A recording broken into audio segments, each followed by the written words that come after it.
누가복음 7장 32절에서 35절까지 말씀 한 절씩 교독합니다. 또 이르시되 이 세대의 사람을 무엇으로 비유할까? 무엇과 같은가? 비유하건대 아이들이 장터에 앉아 서로 불러 이르되 우리가 너희를 향하여 피리를 불어도 너희가 춤추지 않고 우리가 곡하여도 너희가 울지 아니하였다 함과 같도다. 세례 요한이 와서 떡도 먹지 아니하며 포도주도 마시지 아니하며 너희 말이 귀신이 들렸다 하더니 인자는 와서 먹고 마시네 너희 말이 보라 먹기를 탐하고 포도주를 즐기는 사람이요 세리와 주인의 친구로다 하니 같이 있습니다. 지혜는 자기의 모든 자녀로 인하여 옳다함을 얻느니라. 네, 오늘 이 말씀 여러분에게 익숙한 말씀인지는 모르겠지만 저도 이 말씀을 여러 번 묵상하고 이렇게 했는데요. 이 말씀을 이해하는 것이 그렇게 쉽지가 않고 예수님이 도대체 무슨 뜻으로 이런 말씀을 했는가 그런 의문이 들기도 하는 그런 말씀입니다. 이 아침에 잠깐 우리가 말씀 묵상하도록 하겠습니다. 말씀의 제목을 장터 어린 아이의 비유다 이렇게 정해봤습니다. 장터 어린 아이의 비유. 자, 어떤 사람이 무엇을 즐거워하는가 또 무엇을 슬퍼하는가 그 모습을 보면 그 사람의 됨됨이를 알 수 있죠. 사람이 무엇을 즐거워하는가는 단순히 그 사람의 기호 또 그 사람의 취미를 이야기하는 것이 아니라 그 즐거워하는 모습 속에 그 사람의 가치관과 인생관과 또 하나님에 대한 또 사람에 대한 이해가 거기에 다 이렇게 표출이 되기 때문에 우리가 어떤 사람이 무엇을 즐거워하고 또 무엇을 슬퍼하는지를 보므로 그 사람이 누구인지를 알 수 있는 겁니다.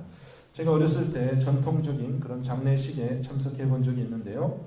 어린 나이에도 그 옛날에 그 장례식의 절차는 너무 참 힘들어 보였습니다. 그냥 죽은 사람 장례하다가 잘못하면 산 사람 잡을 수 있을 정도로 그렇게 참 장례 절차가 힘들고 복잡하죠. 그래서 뭐 그 참 장의사들 이렇게 불러서 염하고 또 입관하고 또 가족들 또 손님들 대접하기 위해서 음식 준비하고 문상객을 맞아서 이렇게 인사하는 것이요. 뭐 3일장 옛날에는 3일장도 참 짧았었고 뭐 5일장 뭐 7일장도 많고 그랬잖아요. 그래서 며칠 밤 잠도 못 자고요. 상주는 그렇게 문상객을 맞고 먹지도 못하고 또 뭐 이렇게 곡을 한다고 그러죠. 그래서 헐고 하면서 슬픈 그 기색을 일부러 이렇게 내면서 며칠 동안 그렇게 하고요. 하여튼 굉장히 복잡했어요. 장례 그 당일에도 뭐 상여를 메고 나가서 그 하관하고 하는 그 절차가 하루 종일 걸릴 정도로 그렇게 어려운 그런 슬픔의 문화가 있었습니다. 근데 세월이 지나다 보니까 요즘에는 장례 절차가 너무 간소해서 장례식을 한 건지 안 한 건지 너무 싱겁기도 하고 정말 우리가 그 슬픔을 나누는 그러한 모습이 과거와는 많이 틀려졌다. 그렇게 그런 생각을 하게 됩니다. 반대로 이 결혼식의 문화도 보면요. 옛날에 시골에서 결혼식 어쩌다 있는데 동네 잔치죠. 저는 그냥 몇 가구 안 되는 조그만 동네 살다 보니까 누구 집에 결혼식 있다 하면 다 그냥 동네 전체가 다 이제 기뻐가지고요. 뭐 이렇게 아낙네들 모여가지고 전을 묻히고 뭐 나무를 묻히고 또 곡식을 빠서 이렇게 떡을 찌고요. 하여튼 바쁩니다. 그 아이들은 뭐가 좋은지도 모르고 그냥 어른들이 좋아하니까 덩달아서 그냥 왔다 갔다 하면서 그 잔치집 분위기가 참 그랬거든요. 흥분되고 참 좋았거든요.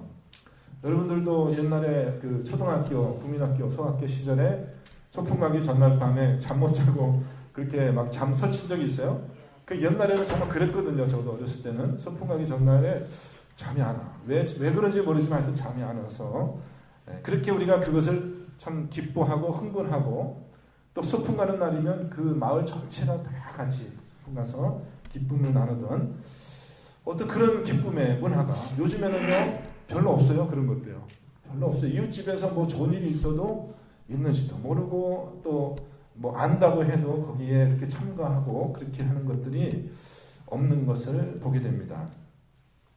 우리 성경 말씀에 로마서 말씀에 보면은 우는 자와 함께 울고 또 기뻐하는 자와 함께 기뻐하라 그런 말이 있는데 요즘에는 슬픔도 나누지 않고 기쁨도 나누지 않고 그저 무관심하고 그냥 무감각한 것이 그것이 우리 세대의 그런 풍토가 아닌가.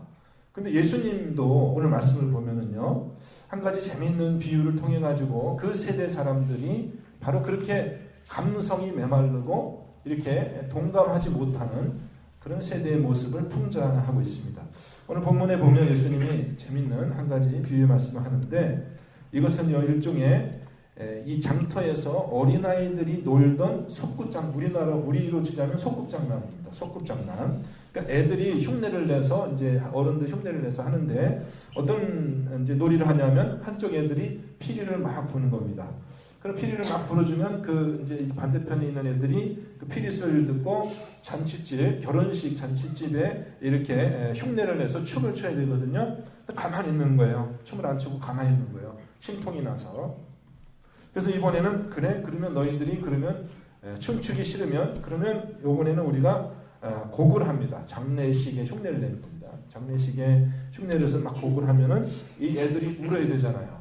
장례식 흉내를 내야 되는데 또 반응이 없습니다. 심통이 나서 또 반응이 없습니다. 근데 예수님이 이제 이 비유를 통해서 뭐라고 말씀하시냐 하면은 이 세대의 사람을 무엇으로 비유할까? 이 세대의 사람을 무엇으로 비유할까? 여기서 이제 이 세대의 사람이라고 하는 것은 그 전절에 나오는데, 전절에 보면 바리새인과 율법 교사들은 그의 세례를 받지 아니하므로 그들 자신을 위한 하나님의 뜻을 저버리니라. 이것은 이제 바리새인들과 이 율법 교사들이, 선생들이 세례 요한의 세례를 받지 아니하고 그의 가르침을 따르지 아니하고 하나님의 뜻을 저버린 것에 대해서 지금 예수님께서 비유로 그렇게 말씀하셨다는 것입니다. 자, 그들은 세례 요한이 와서 금식하며 회개하라. 이제 하나님의 나라가 가까이 왔다.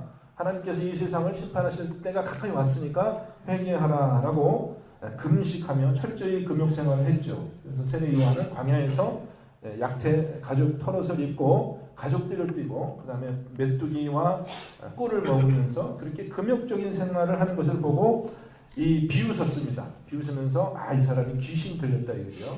귀신 들렸다라고 해서 그 슬픔과 회개에 동참하지 않았습니다. 근데 이번에는 이제 예수님이 오셔서 이제 그 세례 요한이 증거하던 그 예수님께서 오셔서 이제 기뻐하면서 먹고 마시는, 그러니까 예수님께서 이제 신랑으로 이 땅에 오셨으니까요. 신랑으로 이 땅에 오셔서 그 혼인집의 잔치의 분위기를 내고 세리와 함께 먹고 마시니까 이번에는 반대로 이 사람들이 뭐라고 하는 거예요? 이 사람 참 먹기를 탐하고 포도주를 즐기는 사람이고 세리와 죄인의 친구다. 쾌락을 즐기는 그런 사람이다라고 비방한다는 것입니다. 그래서 슬픔에도 동참하지 않고 또 기쁨에도 동참하지 않는 무관심하고 무감각한 그런 모습의 그 세대를 풍자하고 있습니다. 비판하고 있어요. 이것이 어쩌면 우리 세대, 그때 예수님 시대뿐만 아니라 우리 세대의 모습이 아닌가, 그런 생각을 더 하게 됩니다. 요즘에 코미디 프로를 보면은요, 알 수 있는 것이 우리 옛날에 제가 어렸을 때 코미디 프로를 이제 즐겨 봤거든요. 이게 여러분도 다 아시는 그런 코미디언들 있잖아요. 뭐 배삼룡이라든지 뭐 구봉서, 또 서영춘, 이런 분들 코미디 하시는 거 보면은 그냥 우스운 짓 하는 거죠. 좀 사람들이 볼 때 좀 바보스럽고 좀 우스운 짓을 해서 이렇게 웃거든요. 근데 요즘 코미디 제가 잘 보지도 않지만 어쩌다 이렇게 집에서 뭐 이렇게 지나가면서 이렇게 보면은요, 하는 행동이 너무 황당한 그런 행동을 하는 거예요.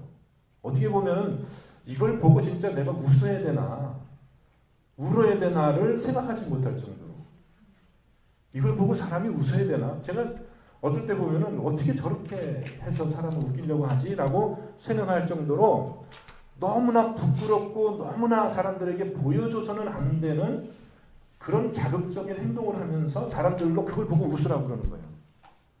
사람들이 막 그걸 보고 웃어요. 그게 정말 웃을 일인가요? 저는 눈물이 나오더라고요, 정말. 야, 저런 거를 보고 사람이 웃어야 되나? 옛날식의 그 코미디는 그래도 좀 그냥 이렇게 좀 웃기는 행동하고 그러니까 그것이 그냥 뭐 그렇지, 우리가 너무 괴로운 일도 많고 그런데 그런 모습 보면서 좀 한 번씩 웃으면서 우리가 마음의 위로를 받는 그런 측면이 있었는데, 근데 생각을 해보세요. 왜 그런 행동을 하고 왜 그렇게 사람들에게 억지로 웃음을 그렇게 하려고 하냐 그러면, 사람들이 무감각해져 가지고요, 그렇게 안 하면 웃질 않는 거예요. 그렇게 자극적인 것을 하지 않으면 웃질 않는 겁니다. 웃질 않아요. 그러니까 사람을 웃기는 게 그렇게 힘들어졌어요. 막 억지로 뭔가 그냥 막 너무나 그 황당무계한 그런 행동을 하지 않으면은 사람들이 웃지 않으니까 코미디 프로가 그렇게 됐습니다. 근데 요즘 사람들은 그럼 무슨 일로 기뻐하고 무슨 일로 그렇게 좋아하고 기뻐합니까? 사람들이 모여서 막 기뻐하고 떠들썩하게 파티를 하고 그런 장소를 가보면은 다들 모여서 유흥을 즐기고 쾌락을 즐기고 하는 그 모습들은 다 보면은 뭐예요? 다 그냥 죄를 먹고 마시는 모습들이잖아요. 전부. 어떻게 보면은 너무나 부끄러운 일이에요. 너무나 부끄럽고 이것이 정말 우리가 통곡하고 슬퍼해야 될 그런 일들을 사람들은 오히려 그것이 기쁨이라 생각하고 그것을 기뻐하는 그런 모습들이 우리 주변에 너무 많이 있잖아요. 여러분은 어떤 일을 기뻐하세요? 무엇이 기쁘세요, 여러분? 무엇이 기쁘고 또 무엇이 여러분을 슬프게 합니까? 우리 사람은 정말 하나님께서 이렇게 감성을 주셔서 무엇을 느끼고 기쁨을 느끼고 슬픔을 느낄 수 있게 만들었는데, 우리 인간들이 그것을 너무나 이렇게 왜곡시켜서 지금은 정말 거꾸로 말이죠. 거꾸로 우리가 슬퍼해야 될 일을 오히려 기뻐하고 기뻐해야 될 일을 오히려 슬퍼하는 그런 웃음도 잃고 눈물도 잃은 그런 메마른 사회, 병든 사회가 우리들의 사회가 되었습니다. 오늘 예수님께서는 이렇게 결론을 맺고 있는데 35절 말씀이에요. 35절 말씀. 지혜는 자기의 모든 자녀로 인하여 옳다함을 얻느니라. 지혜는 자기의 모든 자녀로 옳다함을 얻느니라. 이 말씀을 현대인의 성경은 이렇게 번역을 하고 있습니다. 그러나 하나님의 지혜는 그것을 받아들이는 사람에 의해서 옳다는 것이 입증된다. 조금 이 말씀을 우리가 해석하기 좀 어려운데, 우리가 흔히 듣는 말씀으로 하자면 어떻게 번역할 수 있냐면은, 나무는 열매를 보아서 그 나무를 안다. 그건 마찬가지예요. 그거랑 유사한 의미라고 생각하면 됩니다.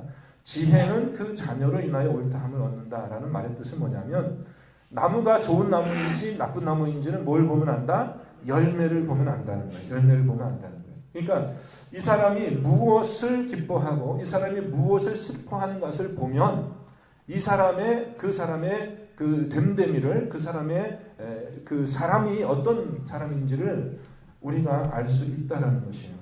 세례 요한의 제자들은 세례 요한의 가르침을 받아서 이제 이 세대가 정말 하나님의 그 나라를 사모하며 회개하며 애통하는 그 때인 것을 그들은 알고 그렇게 살았죠.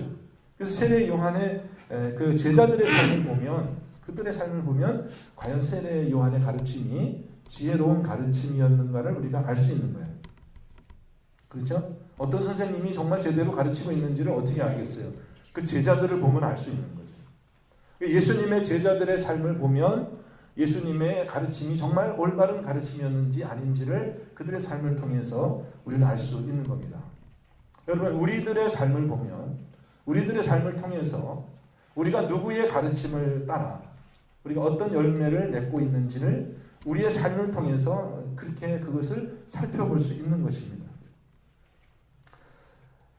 우리 주변에 참 슬픔도 있고 기쁨도 많습니다. 요즘에 요즘 특별히 우리 교회에 아프신 분도 많고 연로하셔서 또 도움을 필요한 분도 많습니다. 몇 건의 장례식도 있고 그래서 또 감기도 돌고 그래서 기분이 조금 요새 좀 그렇습니다. 제 기분도 저도 좀 감기 기운이 그래서 좀 그런데요.